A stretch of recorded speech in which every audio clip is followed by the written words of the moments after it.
Hello, social workers, mental health professionals, and change agents. Welcome to another episode of the Social Work Rants podcast. I'm your host, Bash Moreno. Saludos a todos. Greetings, everybody. Thank you for tuning in, tapping in wherever you are watching or listening to this podcast. Appreciate the love and support. Gracias a todos por su apoyo. I really appreciate. I saw recently that the podcast is still in the top 10 feed spot. Did they I guess an update on their list, and the podcast is still in the top 10, and that's that. Kudos to all of you who are watching, listening, supporting the podcast. So I thank you very, very, very much for that. So and then just I do random Google searches on the podcast, and actually, it's a social worker who I never met before, like wrote a piece of like top podcast. She like listened to it and mentioned the podcast. So I hit her up an email just offering thanks for supporting. So the viewers and listeners of the Social Work Rants podcast, thank you very much. I appreciate the love and support. That being said, follow the podcast on all social media outlets on Instagram, Facebook, aka Meta, and Twitter, X, or whatever Elon decides to call it this week. Uh, Instagram at the Social Work Rants podcast. That's all one word. Twitter, X at Social Work Rants, and hit the like button on the Social Work Rants podcast. Type it in, hit that like button. Of course, subscribe to the YouTube channel, and however you listen to the podcast, hit that subscribe button, download or whatever, and listen to the podcast. We have a lot of great social workers that have come on the podcast, and we talk and kick it and different topics. Thinking outside the box. So gearing a little bit more towards entrepreneurship realm related to social work, because we got to be in it for the outcome, for the income as much as the outcome, and maybe even a little bit more of the income, because we dealing with inflation, and the world is going crazy, so we need to make some money somehow, some way. So um that being said, um I guess we're gonna be talking about AI today, and not the the Hall of Fame point guard Allen Iverson.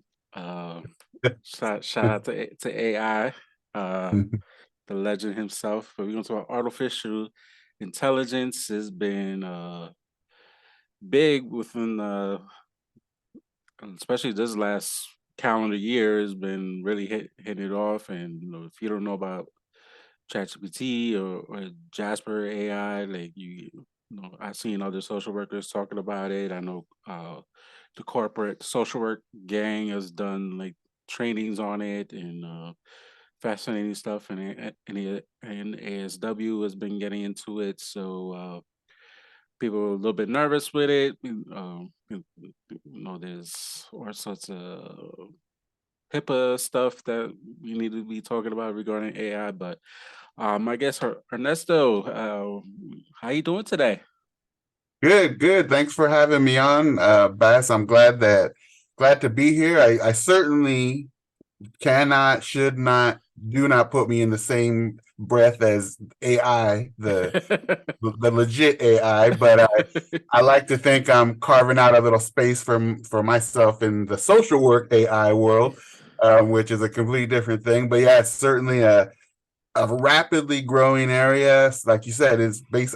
I was just I'm preparing a presentation for another speaking engagement I'm going to do, and I think it was November 22nd of 2022 is when ChatGPT kind of rolled out to the Mhm. public. So we're coming up on a year ish, that it's been out there for people to familiarize themselves with. And in our discussion, we probably get into some of that. Um, like you said, the concerns that people have had, the kind of evolution that I think social work has gone through over the past year or so with AI and where we are right now. And just maybe talk a little bit about the opportunities that could be there for us and those that we serve with AI and different AI tools. So thanks for having me on though, and I'm really looking forward to having this discussion and seeing how we can be helpful to people. No, yeah, absolutely. I know, like maybe like a couple months ago, I put it on Twitter and be like, ChatGPT isn't type my progress notes, please. So just out of joke, but seriously, we might get to a point where it might become, efficient in terms of okay, I'll see the patients and you kind of listening, kind of like well, like Apple phones kind of listening and sometimes and we see like ads or like I was just talking about this while I'm seeing the ads. So it's kind of like some I could see something like that eventually that somehow some gadgets like listening into the a session and like all right type up the note. So I could use my fingers and do something else or type some other report while my notes are being typed. So I don't know. That's stuff that's I've heard people talk about, or if you think it, like somebody might be actually doing it or trying to do it. So um we can kind of get into that a little bit, but let people know who you are, what you do now. Wonderful, challenging field of social work.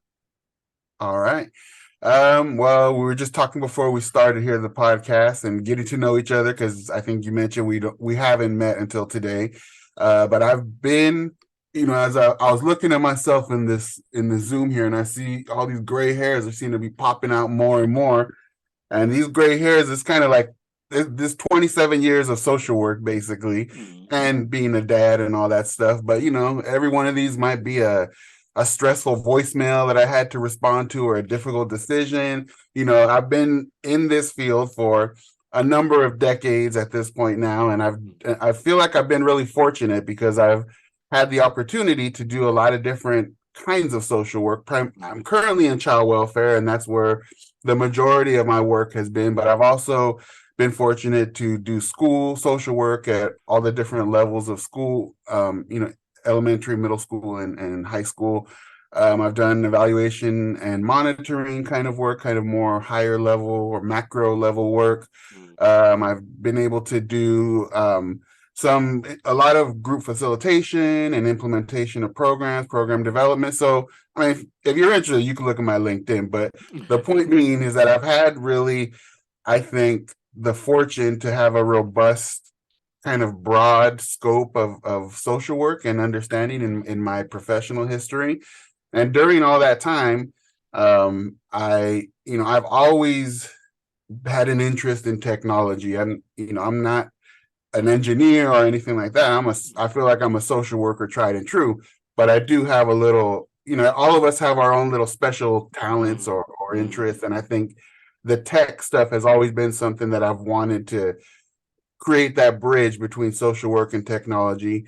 And I'm back in the day when I came into the field, we were barely getting into like email. Like email was brand new. The concept of email wasn't that old. The internet Hmm. itself was, a few years old. Hmm. And so throughout these years, I've always had that interest of trying to see how we could leverage different technologies to make our lives easier as social workers and hopefully improve outcomes and efficiency of the work that we do with those that we serve. So over these years, I've created different kinds of tools and all these different technological solutions to issues that I've identified in my work. And I've typically in these 27 years have worked in large government organizations. And so they're big bureaucracies and they're big, Hmm. big giant systems. And so I always found it, I always found a lot of barriers as to trying to implement some kind of a technological solution. And I get it, we have very specific obligations with regards to confidentiality and informed Hmm. consent and all those kinds of things.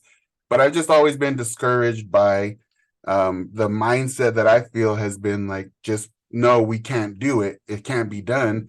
And I've always wanted to come at things with more of the idea of how can it be done? Like I get that there's challenges, but how Right. can we figure this out so that we can make life easier for hopefully a lot of different people? So with that all in mind, fast forwarding to the date we mentioned early, I guess for me it was early December, late November of last year, and this Chat GPT AI thing kind of got on my radar. And I would had taken some time off. I usually take time off for the holidays, so I just I just got obsessed basically, and I just started diving deep into AI and figuring it out, and just thinking about where's the crossover? How can we, Mm, figure this out for social work? And as the months went by, I developed a tool that's kind of in short, it's basically an AI tool that has specific social work expertise trained into the background algorithm. mm, So it's similar to ChatGPT, but it kind of shortcuts a few of the things that we can get into it after if you want. But I developed the app and been continuing to develop that.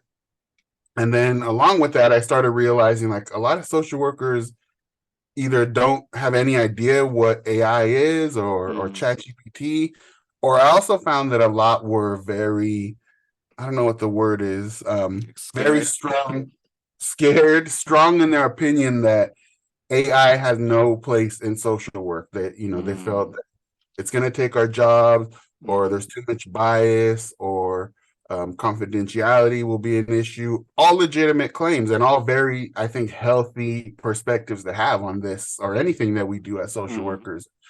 Um, but I just felt like there was some ignorance too with a lot of the comments. Sometimes it got kind of personal towards me, like, how dare Mm, you even put this thought out there that AI could be part of social work? mm. Um, and I felt just that I people needed more information about what the technology was, how it Right. worked, how it could be utilized. And then with that, armed with that, hey, make your decision one way or the other. I'll Mm, respect you either way, but have some, you know, some more information about it. So that's why I put together this book, AI for social workers.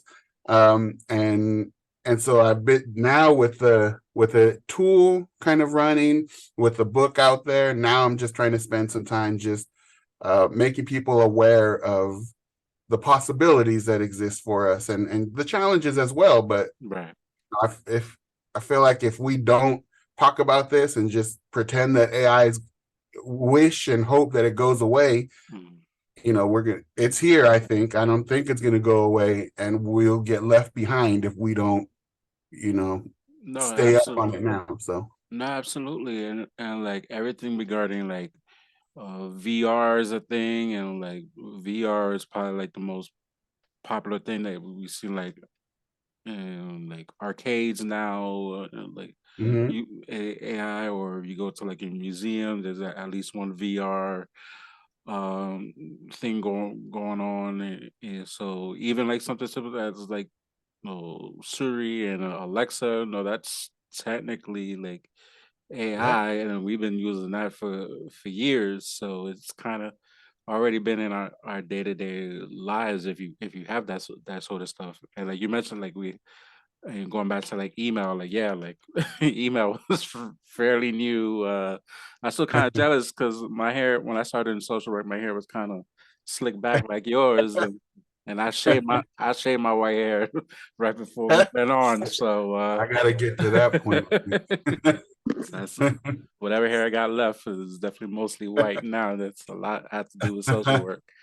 And That's wisdom, though. That's wisdom. that's true, true, true. But yeah, so it's been around, and like you mentioned, all legit concerns, questions. But at the same time, yeah, we will be kind of left behind in the field, and more so than I feel like we are already are. It's and even recently, I don't know who did it, but whoever did it, kudos to the person or people that use the ChatGPT to take the ASWB exam, and chat passed it and said it was uh, culturally biased, which we already knew. So it just added fuel to Validation.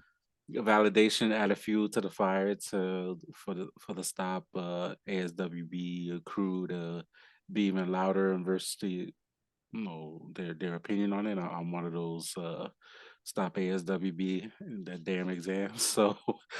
Um so yeah, so it's out there, it's here, it's not going anywhere. We already on like ChatGPT 4 and or 4 plus, and it's fascinating. I think I used it the other day. Like I do have a subscription to it, and like I was using it for a while, then I kind of like stopped and just busy doing other things and kind of go back and forth with it. And I used Jasper as another one briefly, just to try it out. And it just like you got to dibble and dabble. Got to at least know that that it exists because like I mentioned before, and he has I think I when I interviewed the now former ASWB Delaware chairperson like almost a year ago, mentioned was talking about VR and like AI back then, so it was already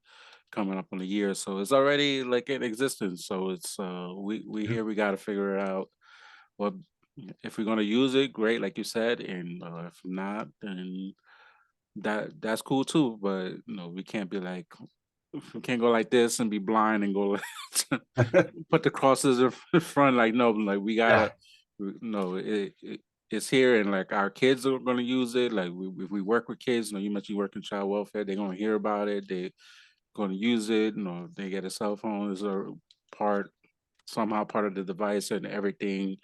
If the U.S. get it together with chip manufacturing here in the states instead of going to China and Taiwan or anywhere else to get chips and just keep those chip jobs in the states and with companies like AMD and Nvidia, then even more we're gonna hear way more about ChatGPT and there'll be others besides ChatGPT. There already are others in existence. Just Chat Yeah. is like the most popular one or has like the more name recognition right now. Mhm.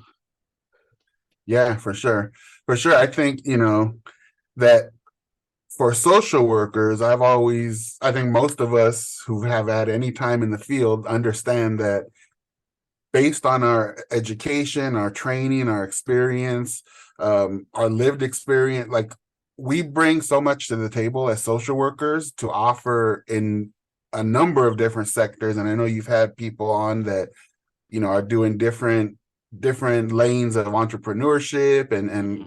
doing other things in the world. I mentioned to you that I've served on a local elected position, and all that draws from our social work background. And I think like if we can all agree at this point, basically a year in, that AI is here, it's here to stay, it's not going anywhere. Maybe there's a few people who believe that it will go away, but I don't think that the evidence supports that. And like you said, when you type in a Google search and it's auto completes it, that's AI. When you have Waze or Google Maps on your phone and it redirects you when there's an accident or thing, like that's AI. Like there's so much things, Siri, all those things that you mentioned, that we already have AI in our society. It's here. So back to the point of social Mhm. workers and what we offer, I think that we need to be aware and educated on AI at all different levels, because that's kind of like where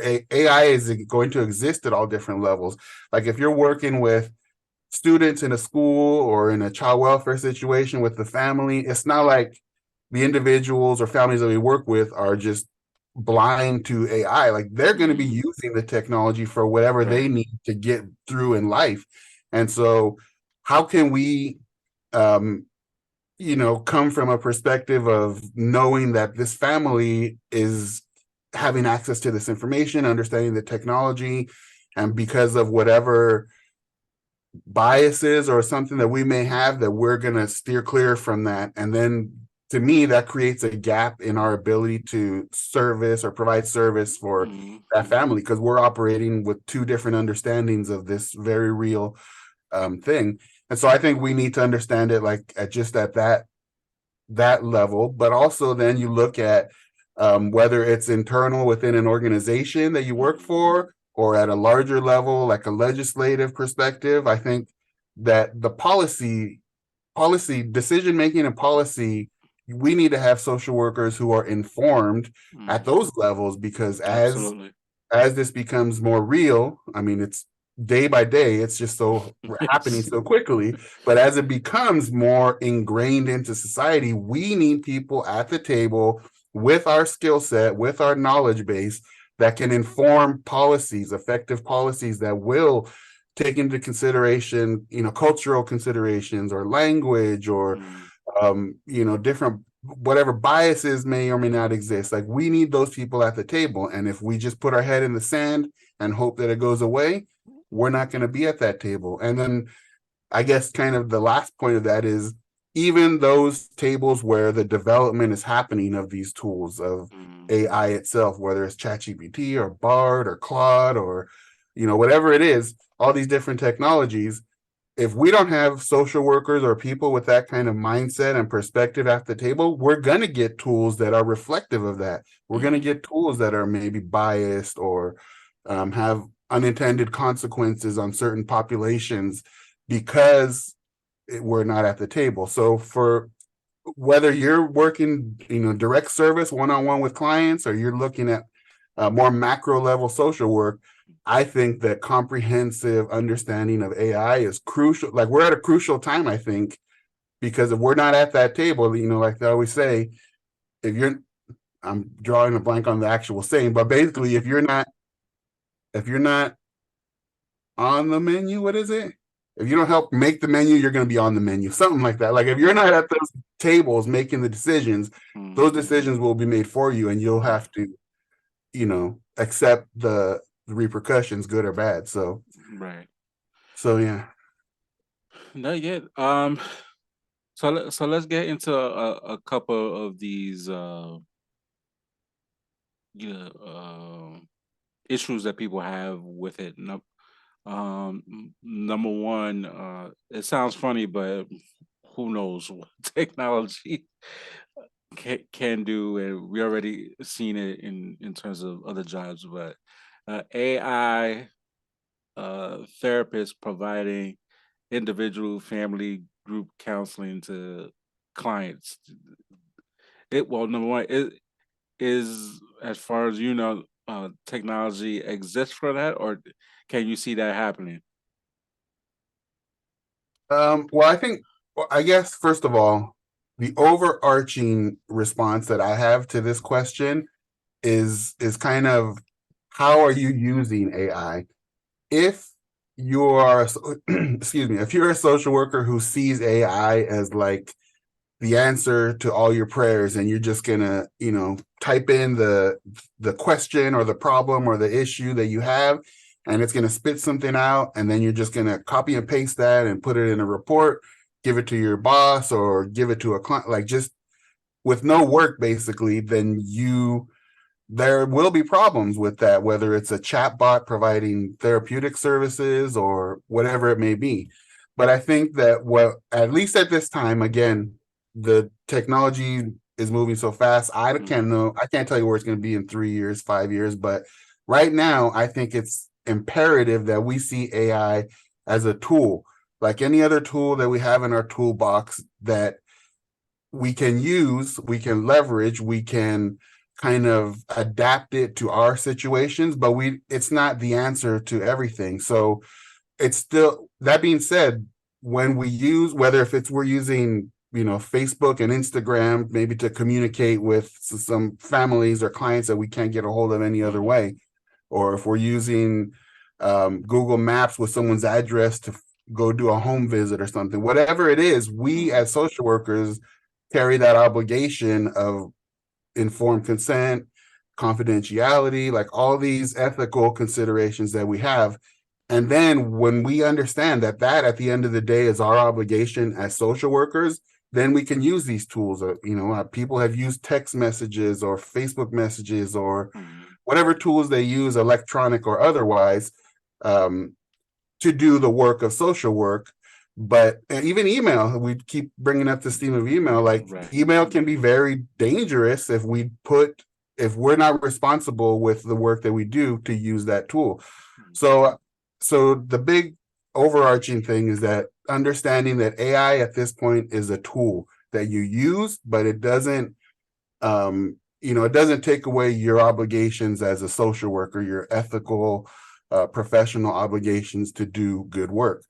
So that being said, I think that there are opportunities if we have that base understanding to utilize the technologies in ways that support or our tools in certain areas, um, such as in therapy, that can be helpful, but they're not the answer. So Mm-hmm. one of the examples that I've seen, read, and also kind of heard of and just thought through is, if we're working with an individual who may have whatever mental health situation that they're going through, and then it's 2 in the morning or something like that, and Mm-hmm. their social worker, their therapist, whoever it is, they're not on the clock, they don't have access to anyone, and they're sitting there with whatever they're going through. A properly developed, a properly designed AI tool and or process could be helpful in those situations where an individual could get some level of support, some level of addressing that in the moment issue. And Mm-hmm. AI has shown to be very, very accurate in a lot of situations. Like any other technology, there are glitches, and that's something that we need to continue to work on. Mm-hmm. But the overwhelming responses that I've experienced, and I think people have started to talk about, is that it's pretty decent at worst. It's decent in its ability to do things that we wouldn't have thought 6 months ago that a technology could do, just in terms of demonstrating empathy Mm-hmm. and providing appropriate information. But like I said, that needs to be within a system or a protocol that the individual, the therapist, whoever understands that here's a tool for you if you need it, but the real work will be done Okay. traditionally as we do, individually, one-on-one, where we can then dig deeper, and as humans we can process through whatever's going on. So that's a long-winded answer, but it's basically saying that AI can be a tool that can Right. supplement the work, but we need to structure it and design it in such a way that it's a tool. It can be helpful and beneficial, but it doesn't replace the human-centric approach that we need to have as therapists, counselors, social workers, whatever the case may be. Um, are you using AI in any sort of way now, in your role, in your 9 to 5 role, or at I least having do, those conversations? yeah. I one example that I like to use, that it's kind of like I've used it almost like as a validation sometimes for work that I've done as a social worker. So an example that I've used is I supervise a unit of social workers who are in charge of approving families to become foster parents or adoptive parents. So they go out and do, a home and grounds assessment, biopsychosocial assessment, criminal background check, all the things you need. Mm-hmm. And we have a state, we're bound by state mandates that guide everything that is required to get a license to do this. But those requirements, when you walk into someone's home and you start talking to someone, it's not black and white. Life for any of us is not just cut and dry and it fits the manual. Right. There are gray areas often. So we had one of those very challenging cases where it's like, this is not exactly how it is in the guidebook, but this looks a little different, but it looks okay. Like it was just iffy in a lot of different areas. So the social worker and I, and even a few other colleagues, we had a robust discussion as human social workers Mm-hmm. about this case and what we should do, what the appropriate action should be. And at the end of some good chunk of time, we kind of developed a plan and an approach, and we felt good about it. So then, just out of curiosity, I wanted to see what AI would say about it. So, again, keeping in mind confidentiality and that Mm-hmm. all those obligations, I just kind of put the scenario into the social work magic tool that I have developed just to see what it said.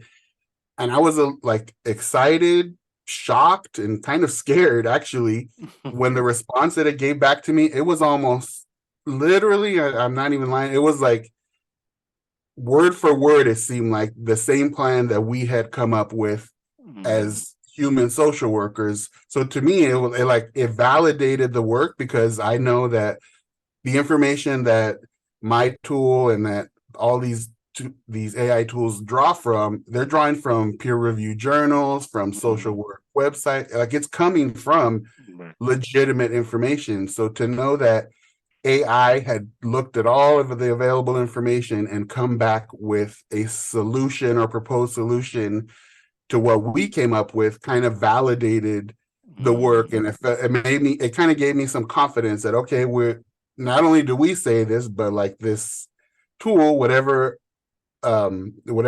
confidence you want to have in it or whatever, it came up with something similar. It actually came up with a few other little nuanced points that we hadn't even considered. Mhm. So that's why I say it's kind of scary too. Yes. Um, but to go back to that point of the human centered approach, like it can come up with very thoughtful points or perspectives, but what AI cannot do, it cannot, in a conversation with another human, it can't pick up on those subtle, whether it's facial expressions, body expression, just Mhm. like the vibe in a room Yeah. sometimes, or cultural nuances, cultural Mhm. differences in linguistic, all these different little pieces that we as humans can do as social workers or therapists or counselors. The AI, I think, is far from that. So on one level, it's very thorough and helpful and pretty on point almost all the time in my experience with kind of information that it provides. But when it comes to the connection level, I think it's obvious that it's not there right now. I don't know where it's going to be in 5 or 10 years. Right. Maybe then we have a different discussion. But right now, we still need that human centered, real life approach to get to do good work in social work. Um, so Yeah. yeah, I think that I'm using it kind of in different ways every day, I find. Gotcha. And just when you mentioned, I was thinking cultural, especially with everything going on currently in the U.S. in terms of the migration and immigration crisis that it's been going on for years, but it's even we're on a election cycle has started for 2024, and I've already mentioned on a couple episodes, 2024. It seems like every 4 years it, elections get bigger and bigger in terms of consequences, but 2024 is is a big year, and you're living in California. It's and I'm originally from New York, and we either get loved or super loved or super hated. There's really there's no point in between Pretty between much, yeah. um and you mentioned the cultural piece in terms of like AI, because I know even like last year when talking NFTs was a big thing, and like me working as a school social worker and having like kids coming in and drawing pictures, whatever, and I'm like, just said it like, are you drawing an NFT? Would be like, what is that?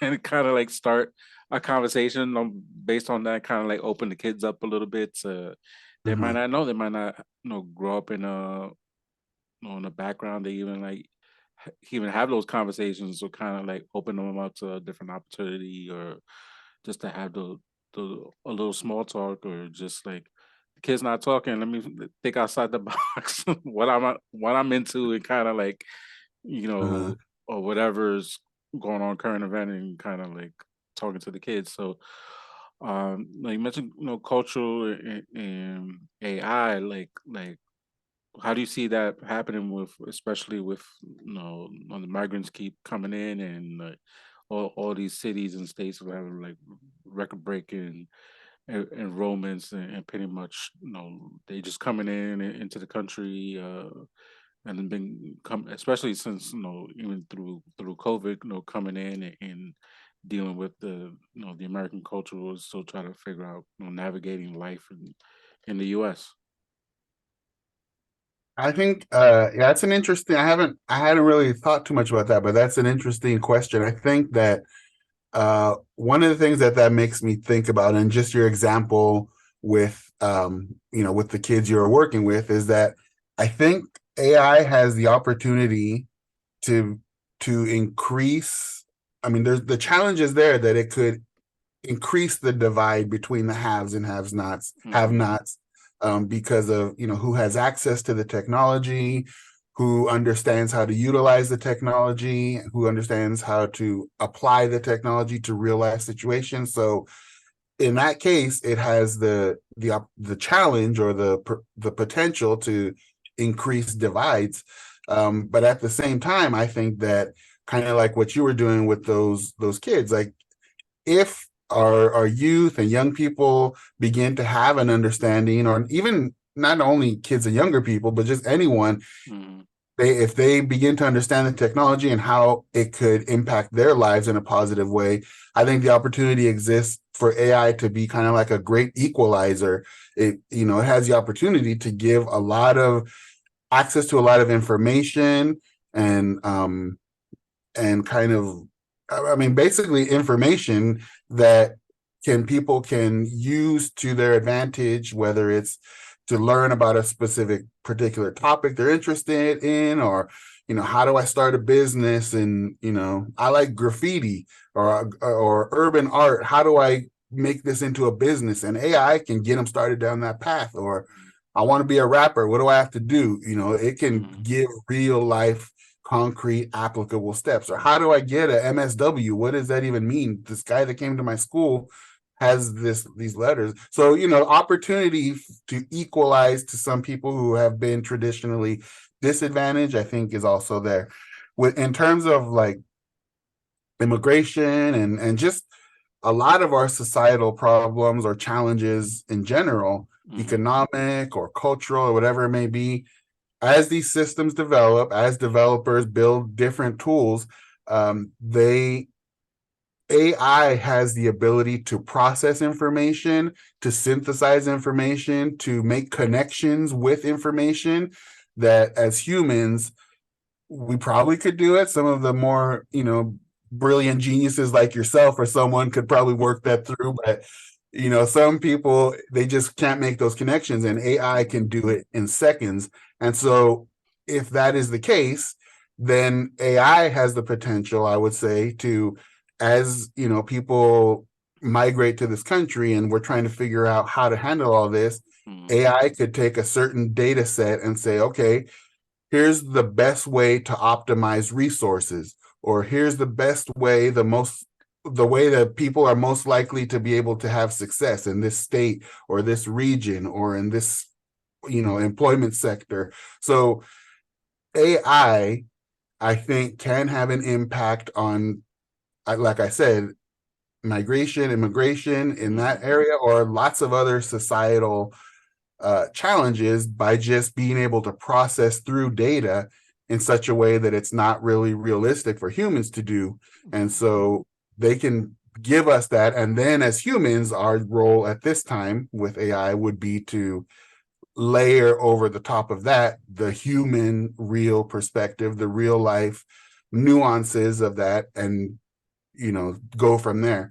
So I think there are opportunities, and that's the same for social work with AI as well. I think that there are ways, the tools, they're not, I don't think they're there yet, but Mm-hmm. if we look forward, I think that it's very possible that there are tools that will be commonplace, that a worker or someone could put in information out about a particular client's demographics, keeping in mind confidentiality, Mm-hmm. and then that AI could process all the information and figure out what's the best intervention you might want to try. What are the resources that you might want to acquire for them? What are the approaches, that therapeutic approaches, that would most likely fit a person with this history, background, profile? Mm-hmm. And so, you know, don't want to take away from that human part that we have Right. to have in it, but it can optimize the work for us, maybe as social workers, to streamline our work and maybe give us back some time, give us back Yeah. some work-life balance, but also to hopefully provide, at the end of the day, what we want is the best outcomes for those that we're serving. So I think there's a lot of opportunity there in society in general. No, absolutely. And just to maximize the work, and like yourself from the working child welfare. I'm sure you can use the AI to do stuff what you could be doing like 10 other thousand things that that involve in the child welfare process. Myself, who started in social work in child welfare, so I know like I could have Yeah. used some of the tools for notes or whatever, like or have Mhm. a AI robot like go watch this visit, this supervisor's family visit. While I type these Yeah. notes or do something else, make these phone calls, call people back, or deal with these emails. Yeah, I think we have, as social workers, we just knowing the work and the overwhelm that we can feel, we start having all these ideas about how we can use it. But you do have to be careful. And even in Absolutely. the social work magic tool that I've developed, that it's very clear in a lot of places, kind of like the disclaimer that this is a tool, this is not the answer, you still are responsible as a social worker. This shouldn't take the place of social work that you do as a human social worker. And also, to your point, it makes a point of emphasizing that do not use this in your job until you are clear that with your organization of if or how they see fit within that organization. Because I mean, I see the benefits to it, I understand how it could be used for a lot of different benefits, but an organization may or may not have the same perspective. We Hmm. talked about that kind of mindset that Right. some of us may have seen of you can't do it, it can't be done, Hmm. or just bureaucracies that are just so slow to Yes. innovate and move. So you got to be careful. You have to be. I don't say careful. I always say responsible. When I talk about Hmm. AI use in social work, I always try to say responsible AI use, because that includes all the obligations that we have as social workers, Hmm. as individuals within organizations, Right. ethical, moral, all those things. It's not about AI use, it's about responsible AI use in my book.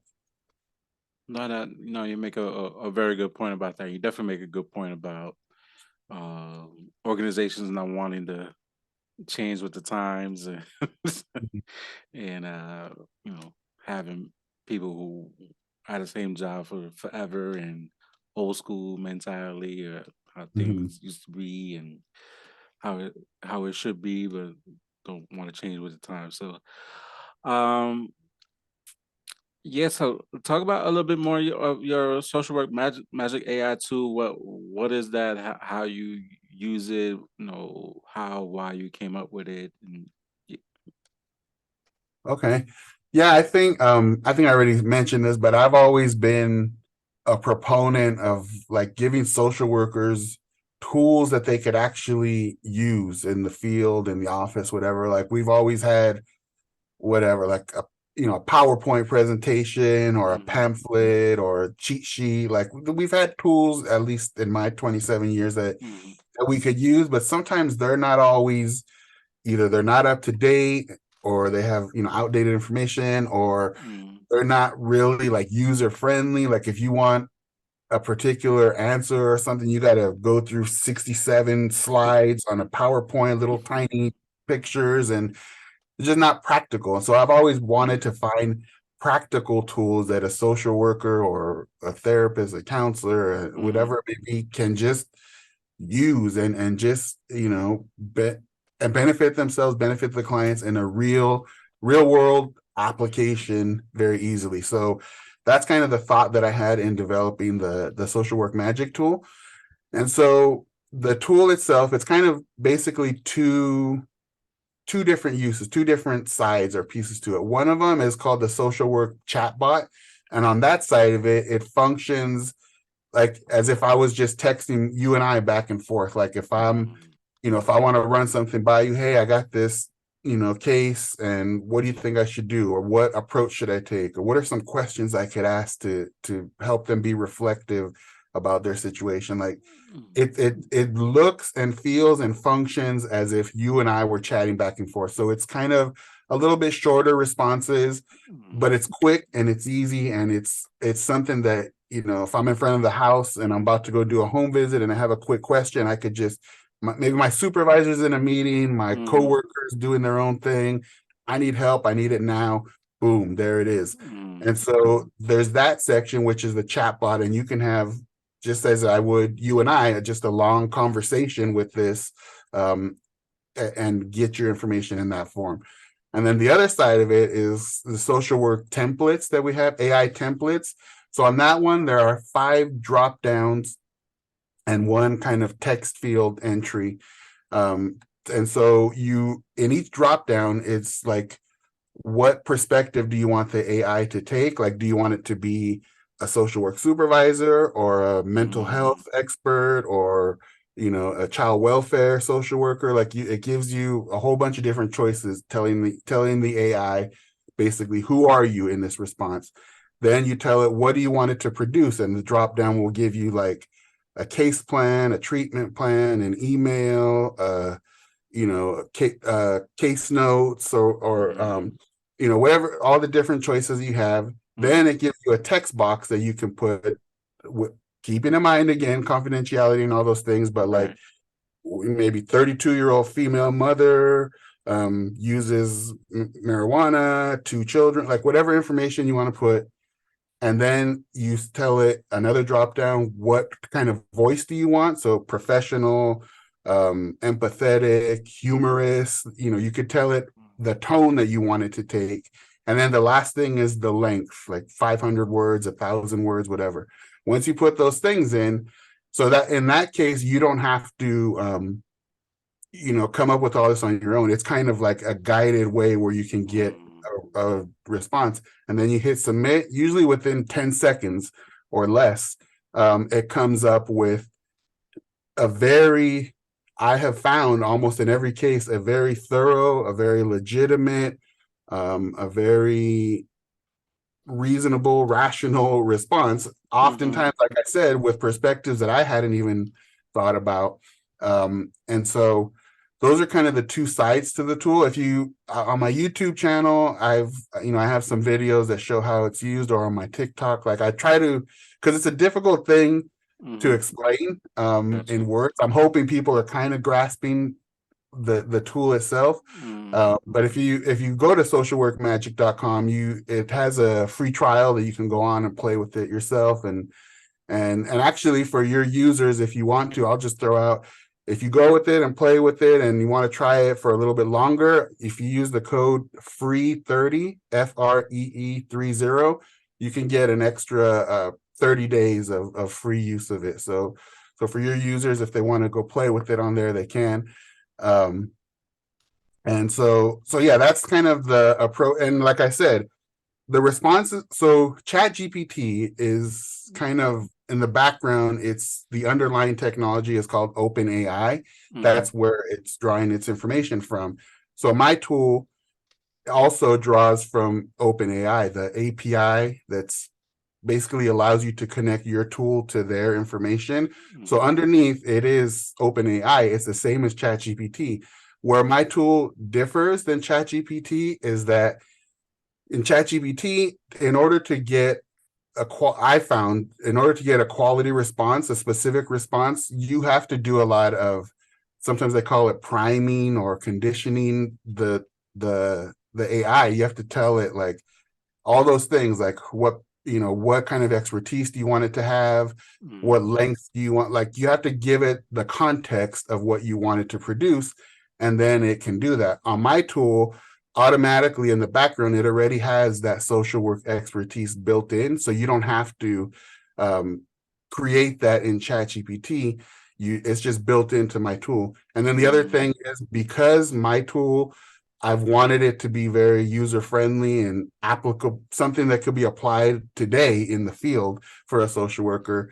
The responses are, ChatGPT, it's good and bad. I think it can give very thorough, detailed Mm-hmm. responses to your questions, but sometimes I don't want that. Sometimes I want, a quicker, more condensed response, that I can use and apply right now with this Right. family that's sitting across from me. And so it's a little bit different. Either one of them, or even any other tool, can still be very beneficial to you. But it's just that the one that I've developed, I've tried to make it a little more user friendly, friendly to people maybe that are just starting out, that don't really know how to develop an efficient prompt in Chat GPT or somewhere else. But Mm. like I said, you can get great assistance and help no matter the tool. So that was kind of the approach that I took in developing the social work magic tool. Nice. I like it. Do you have a background in creating apps or Not really. I have I think I've always had like a it's not a good thing, and I've talked to my therapist about it in some respects, because I sometimes I can get obsessive about a concept or an idea Mhm. throughout my career. If there's something that I want to do, or running for public office or whatever, like if I get it in my mind, I become almost to the point of unhealthy in my like passion for wanting to figure this out, to Mhm. get this done. I think there's positives to that. My family, Yeah, of course. raised me, yeah, it raised me to like don't quit and don't give up, and figure everything is figure outable kind of thing, and being resilient to challenges. So Mhm. so I forgot the question, but but I don't have that background. I've just over the years kind of been self-taught and just Mhm. trial and error, and talking to people, building relationships. But like I said, I'm a social worker. You cut me open, you're gonna get social worker blood. You're not gonna get engineer blood. But I think over the years I've learned just enough to be dangerous. Just enough Mhm. to to make No, make but that's good. make Like, the bridge. we talking, as we talk about entrepreneurship, and we created like a whole app to help social workers, and that could be additional income, you know, a stream for you that's kind of based, like you said at the very beginning, based on the original basis coming from social work, but Right. using that, and who knows, you might have like Microsoft knocking on your door since you mentioned, because since Microsoft does uh have a stake in open AI and stuff like that, and talk about with my business. So I have financial business that trying to get a rebranding, my business model related to finances. And, obviously Microsoft is a company that's potentially not going away anytime soon, and are very one of the key players in the AI space, with ChatGPT specifically. So it's not going anywhere. And like I mentioned before, I know President Biden put a lot of money into these different companies in terms of having chip makers, and like, here in the U.S. would potentially lead to more job opportunities in the technology space, for individuals to get into. And we have clients that we have, especially young people, like kids, potentially as they get older in high school. We work with high schoolers, or just you know, early adult individuals, potential of technology, and technological jobs, and just the job force itself is going to completely change. Like, we're not going to see like the jobs that like our parents grew up on, and like how we grew up on as like kids Yeah. ourselves, and like, compared to now. And myself with a 14-year-old and an 11-year-old, and kind of gearing them, like having these conversations with them about these all this tech stuff, and just kind of like open your mind to different opportunities. Just pay attention, like what you're seeing. They always on the YouTube, always all their schoolwork is done on iPads, unfortunately now. So it's like they're already in the realm of the technology. Just kind of you use it to figure out a way what you like in terms of potentially make a career out of it for yourself somehow. Yeah, I think that's great advice for your kids. My daughters, I have a one in her third year of college in Southern California, and one in her first year up in Northern California. And I think that I'm sometimes I'm kind of amazed, because we think of these younger generations, as like the tech generations, they grew up on nothing but tech, all the time. They had some kind of device in their hand forever, their whole lives. But sometimes I feel like some of us old heads, like that, had to go through the struggle of early technology. Like Mm-hmm. in my experience, sometimes are more likely to be able to like troubleshoot and figure out the technology and figure out how to apply certain technologies to things. And I could be wrong, but that's kind of my perspective. And I think it's good. I think sometimes because technology has been so accessible for some of the younger generation, it's kind of like taken for granted, Mm-hmm. and it's good for the youth to kind of understand, or younger people, that you know don't just be a user of the technology, but kind of be a, you don't necessarily have to be a developer, but like understand how it's working, understand how it could benefit you or society or people that you want to help, causes that you care about. Don't just be a scroller, Mm-hmm. understand how you can use it. Because back to your question of my background, like my background is social work with a little bit of tech in there, but Mm-hmm. it's that social work background and that passion that then allows me to understand, here's what social workers I think could benefit from. Here's what it might look like. Now let me go find the person, because I didn't do all of the coding and the technical back end myself. I went out and I found a developer who Mm-hmm. understood what I explained to them this tool should do, and they did the real nitty gritty. So I Gotcha. didn't, but I got my hands in there a little bit. But Mm-hmm. it's that connection of not just being a user of the technology, but I know you talk a lot about entrepreneurship on your podcast here. And so, if you're interested in music or a certain type of therapy, or whatever it is, and you have that passion, um, I think that you can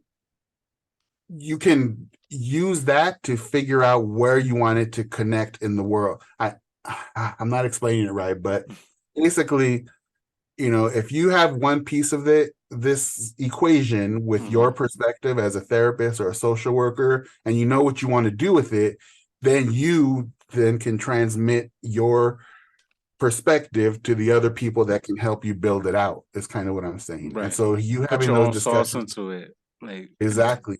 Build the foundation and let the other yeah. people put up the walls and the roof, Mm-hmm. and you present the whole package with that expertise that you have. Right. That's why I Right. think it's good you're talking to your kids about that in that way. No, yeah. I try to, because I try to like, see what my parents did and or didn't, because they didn't know. They obviously didn't there was no such thing as freaking technology. Like the the internet wasn't even in existence to well, I didn't have access to internet to like 97 after I graduated high school. So it was like Mm. and I still had to like wait till I got to college to even like be in front of a computer, and even I after I graduated graduated, undergrad in '96, so I went through college without it. and I then was in the library with those cards. I was like the tail end of that. Like I was taught how to use it, but I didn't. Uh-huh. Once in the blue, I had to use those cards, so I know what you're talking about. Yep, the uh, Dewey Decimal. right, and even after when I graduated in '01, and I still needed a computer, I still had to like use my alumni card to to use the computer lab to check email. Yeah. Going back to the email, like checking email and like Uh, apply for jobs and stuff like that. So it's like how far we've come in kind of like a short amount of time, and everything on the mhm. phone. Literally, everything's on the Yeah. phone. Everything's an app. Download the app, and it's like there's always like some new information, and kind of like don't be a consumer, be a customer, be and not only just being a customer, but take a piece and own a piece of it. So that's Mhm. what I'm trying to gear to my kids and people who I'm talking to, and trying to reach out in terms of potential clients for my business. So Yeah. that's what I'm gearing into now, and teaching my kids, be like about stock market and stuff like that. Like see this Apple phone? Like we got this tiny piece of the app. We own a piece of Apple. We get gas at the Wawa. They got Tesla charging stations. No, so we own a piece of that, and it's kind Yeah. of like so kind of the technology is there. It's kind of like, all right, you're always on the damn YouTube, you're always on the damn iPad. Like, figure out what you want to do and go to class, do the work, and let's figure it out as we go. Yeah, exactly. I agree 100%. Yes. So, It's, go ahead. oh, I was just gonna say, you're talking about like the tools that we have access to, and this is another example that I think kind of encapsulates for me where I think where we are and where I think where we can go with AI. It sounds like, and I probably both remember a time when if you had to go somewhere, whether it was a home visit or, a birthday party or whatever, and you don't know where it was, we had like books, like actual books with maps in them. And you buy your little town or your state or your city, whatever, and then you got to find the page that has where you want to go, and then you mark your little route, and then you drive in the car looking down at the map, following that paper map. And that was the technology that we had, Mm-hmm. when I started in social work. And then this thing came along called MapQuest, where Yes, you could put MapQuest. in, yeah, put in your where you wanted to go, where you were at, and it would give you specifically, like you could print it out, and it Mm-hmm. would just give you that route and tell you which way to go. And we were like so amazed by that new technology, that new tool that we had at Mm-hmm. our disposal.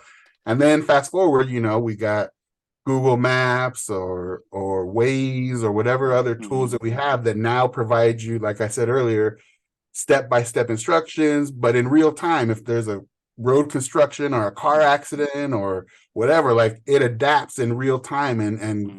guides you and assists you to get to your destination. And I feel like right now with AI, we're kind of in that MapQuest era, I feel like, because we certainly have tools at our disposal. We have cell phones, some of us, work phones or laptops or tablets or a cheat sheet, maybe a Mm-hmm. certain application that tells us what our caseload is or whatever. So we Mm-hmm. have these standalone kind of tools. Like MapQuest was kind of a tool with a Right. specific purpose. But I think that as we go forward with AI, the potential is there to help social workers kind of be our real-time guide, turn by turn directions where as we go throughout our day, AI can assist us. How do I optimize my day? Mm-hmm. What's the best time to write this court report and return these voicemails and whatever? Can you draft this email for me? How do I get, build some rapport with this 17-year-old that don't want to talk to me? Like Mm-hmm. those daily guide, day by day kind of, things that we need to adapt to and have assistance that can be what is in store for us, that we can use AI as our turn by turn Google Maps directions that adapt Mm-hmm. to our situation on any given day and help us get through that day, hopefully make our work easier and free up some time so we could actually have some self-care, Yes. and again produce the best possible outcome for those that we serve. At the end of the day, I think that's why a big part of a lot of us are in this, because we want to help people. And so I think responsible use of AI Right. can Responsible. get us, Exactly. can help get us there.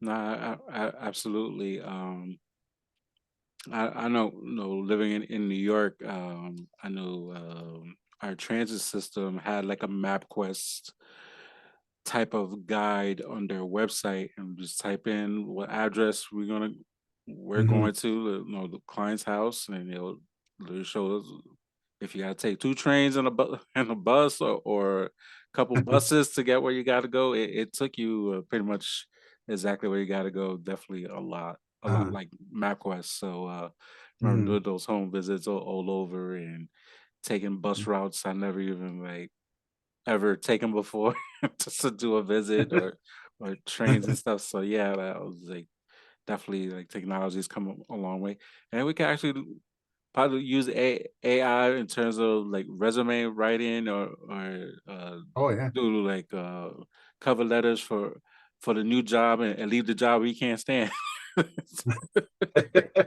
You taking certainly it can. taking it back to social work. So That's a possibility for sure. but so it's, I mean, it is smart enough to like I'm looking for such and such role, and it could kind of give you like at least a guide, and you put your personal touch to your personal Hmm. situation to it. So that's that. Like I said, Yeah. everything's a guide, everything's a tool, and I've seen people like literally writing books and putting like their own twist to it, and kind of like ship them out like the new way for ebooks. And so there's different ways to make additional streams of income. And as we think about Hmm. that, which relates to social work, and we could stay at our jobs and or do the side hustles like we like we're trying to do now. So it's I Yep. think now more than ever, there's more ways to make money related and use our social work skill background and just kind of figure it out as we go, and that's all we could do. Hmm. I agree. 1000%. Is The that your opportunity is there. We just got to take it. absolutely? Is that your book in the background behind you on your shoulder? Oh, yes. This is the book here, Uh, Artificial Intelligence for Social Workers. So the book is I think it's like 200 pages, but it's easy reading. What I tried to, similar to the tool, what I tried to do with the book is just make it very usable for people. So this is not an academic textbook. It's not full of citations and research. This book kind of takes you from ground zero, or from, someone who doesn't know anything really, or knows very little about the technology, and talks about what it is, how it works, what are the basics of AI. Then it gives I try to give a lot of real life examples of some of the stuff we talked about. How could it be applied to solve these different problems in social work or in society? And, what different kinds of AI can help solve different kinds of problems. So there's a lot of real life examples. And then at the end, there's also a chat GPT section. So it goes a little bit more into chat GPT, how that works, how you can use it, and develop prompts and stuff. So again, I've always been whether it's been in my role as a supervisor, or for social work, or whatever it is, I've always just wanted to put something in social workers' hands that they could use to make the work easier. Because I remember, I mean, and I still have them to this day, those days of grinding when you're just like, it's mm-hmm, 9 o'clock at night, you got work due, voicemails, and you just want whatever you can get to make your life easier and mm-hmm. get this work done in a good way. And so that's, the book or the AI tool, that's just always my perspective. How can I help social workers to make things at least a little bit easier to have a happy life? Yeah, We want to help other people, but we need to help ourselves too. nah, And so absolutely. that's the overarching perspective that I take on the book, and on the AI tool that I also have. Cool, That's at awesome, socialworkmagic.com. And don't cool, forget, you could use that code free 30 and get an extra 30 days free to test it out and see if it's something that works for you. awesome. Where can people find you? Uh, you can find me. Social work mentor is usually the name that you'll find me. Social work mentor on Instagram, TikTok, Facebook. YouTube is where I try to put up a lot. I'm trying to get a little bit better at putting up information about AI and how people can use it, just tips and tricks kind of stuff. So Mm, that's Social Work Mentor is my name in YouTube. Um, and there also, if you want just general kind of compiled information about AI, I have socialworkerai.com. And on that site, it's like there's a blog, there's access to a group, like an AI group. So mm. it's a general kind of social worker AI related website too. So if you just type in social work mentor or social work magic AI tool, somewhere you'll find me. Awesome. This is a great conversation. I appreciate your time and hopefully giving the viewers and listeners some education regarding AI. 'Cause it's not going anywhere. I don't think so. We could be wrong, but I don't think so. Not in the immediate future. Nah, yeah, I had a great time too. It was a great conversation, and I appreciate you for having this platform and be. I mean, you're successful at this for a reason because you know what you're doing here and what you want to put out into the world, and so I'm just appreciative I've been able to be a part of it today with you. I appreciate you. Thank you, my brother.